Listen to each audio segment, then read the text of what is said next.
खिली खिली हवा, खिली खिली धूप और चारों ओर हरियाली ही हरियाली। चारों ओर रंगीन कपड़े पहने हुए लोग, खुशनुमा माहौल।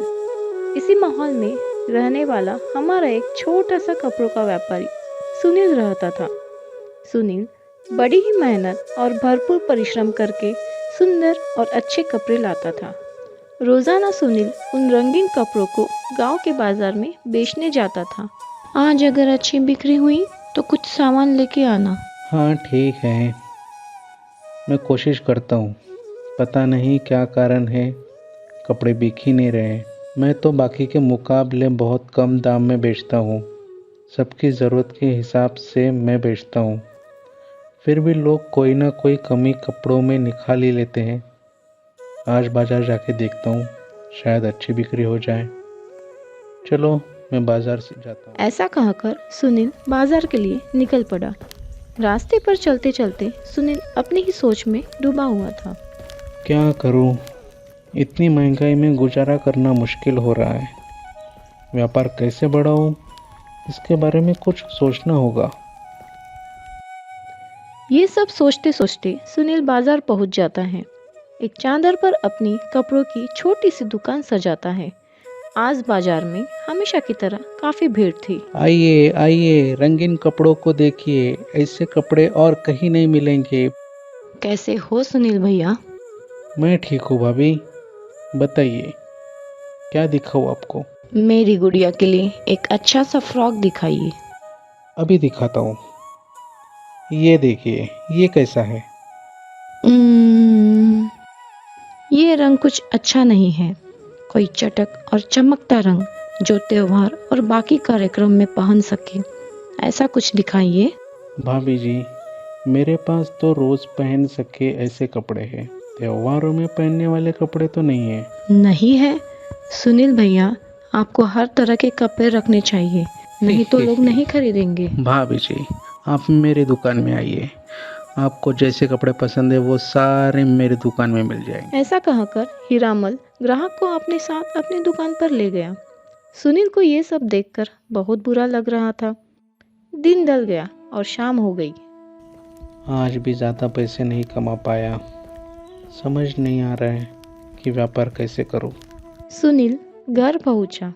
तभी गीता ने कहा, मैंने आपसे कुछ सामान लाने के लिए कहा था, लाया आपने? नहीं, मैं कुछ नहीं ला पाया।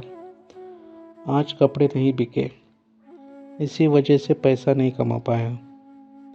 देखता हूँ कल कुछ बिक जाए और घर का खर्चा निकल जाए। चलो खाना लगाओ। अगली सुबह सुनील ने अपने कपड़ों की गठरी ली और फिर से बाजार में कपड़ों को बेचने के लिए निकल पड़ा।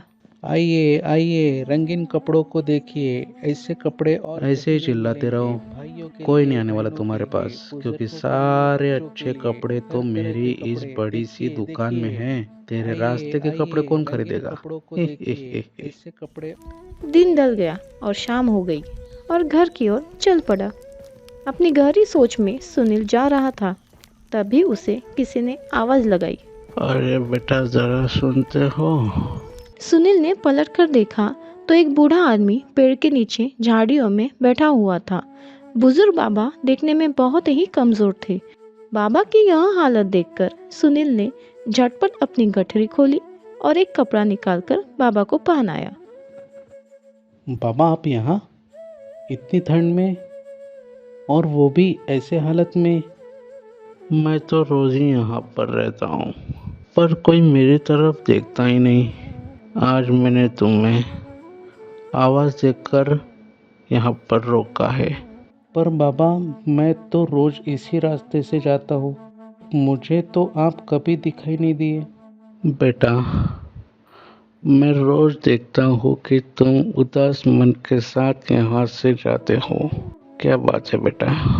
कुछ नहीं मामा, मैं कपड़ों का व्यापार करता हूँ, पर मेरे पास इतने भी अच्छे कपड़े नहीं हैं और अच्छा माल लाने के लिए पैसे भी नहीं हैं, इसीलिए घर चलाना मुश्किल हो रहा है। कोई बात नहीं बेटा, सब ठीक हो जाएगा। बेटा, तुमने मुझे कपड़े पहनाकर मेरी मदद की, लेकिन मेरे पास तुम्हें देने के लिए कुछ नहीं है सिवाय इस पुराने संदूक के अलावा। बाबा, मैंने तो आपकी दिल से मदद की है, उसके बदले में मुझे आपसे कुछ भी नहीं चाहिए। शुक्रिया बेटा, पर मैं भी तुम्हें दिल से ये पुराना संदूक देना चाहता हूँ। सुनील ने मुस्कुराकर बाबा को धन्यवाद किया और संदूक उठाकर वहां से चला गया। सुनील संदूक को लेके घर आ गया। अरे सुनती हो? ये क्या उठाकर लेके आए जी आप? दरअसल मैंने ये खरीदा नहीं, एक गरीब बाबा ने मुझे दिया है। मैंने बाबा को कपड़े देकर उनकी मदद की, उसके बदले उन्होंने मुझे ये संदूक दिया है। मुझे तो लगता है कि उस गरीब ने तुम्हें अपना कोई कबाड़ पकड़वा दिया है। देखो जी, संदूक की वजह से अगर कोई परेशानी हुई तो मैं इसे बाहर फेंक दूंगी। अब आप देख लो इसका क्या करना है। तब सुनील ने संदूक का इस्तेमाल करने का सोचकर उसने अपने गठरी के सारे कपड़े संदूक में डाल दिए। संदूक की तरफ देखकर सुनील सच्चे मन से सोचने लगा कि काश मेरे पास इतने अच्छे और सुंदर कपड़े हो कि सबको पसंद आ जाए। सुनील ये सोच ही रहा था कि संदूक हिलने लगा और अपने आप खुल गया और संदूक में जो कपड़े रखे हुए थे वो सब सुंदर रेशमी कपड़ों में बदल गए। सुनील और गीता यह सब देखकर चौंक गए। उनकी आंखों के सामने कपड़े पूरी तरह से बदल गए। अगले दिन सुनील वो सुंदर कपड़े बाजार में बेचने गया और देखते ही देखते सब कपड़े बिक गए। रोजाना सुनील अच्छे अच्छे कपड़े लेकर बाजार आता और सारे कपड़े हाथों हाथ बेच देता। अब देखते ही देखते सुनील का अच्छा व्यापार चलने लगा। सुनील ने अपने लिए एक कपड़ों की दुकान भी बनवा ली। सेठ हीरामल कई दिनों से यह सब देख रहा था। अब सेठ हीरामल का धंधा मंदा हो रहा था। अरे, इस सुनील की वजह से तो इतना नुकसान हो रहा है।